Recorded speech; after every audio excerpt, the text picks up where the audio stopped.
Remember, a severe thunderstorm watch means that conditions are favorable for the development of severe weather, including large hail and damaging winds, in and close to the watch area. However, small hail and gusty winds are still possible with this thunderstorm.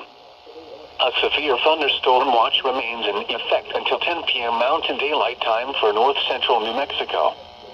Remember, a severe thunderstorm warning remains in effect for Santa Fe until 2:15 p.m. Mountain Daylight Time.